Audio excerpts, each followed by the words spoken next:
Hi అండి అందరికీ. ఈరోజు గోధుమ పిండితో అయితే గవ్వలు చేస్తున్నాను. దానికోసం 2 కప్పులు గోధుమ పిండిలో కొంచెం సూజీ, కొంచెం సాల్ట్, కొంచెం వేడి చేసిన ఆయిల్ని యాడ్ చేసుకొని కలుపుకున్నాను. తర్వాత కొన్ని వాటర్ యాడ్ చేసుకుంటూ చపాతీ పిండి కంటే కొంచెం గట్టిగా వచ్చేలా కలుపుకొని ఒక 5 నిమిషాలు పక్కన పెట్టేస్తాను.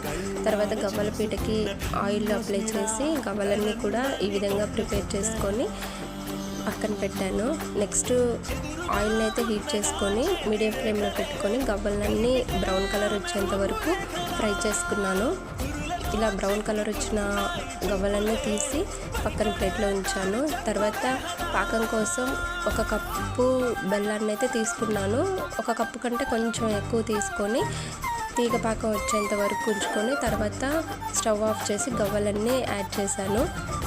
పాకం చల్లారాకైతే గవ్వలు గట్టిగా ఉంటాయి, చాలా క్రిస్పీగా వచ్చాయి గవ్వలు.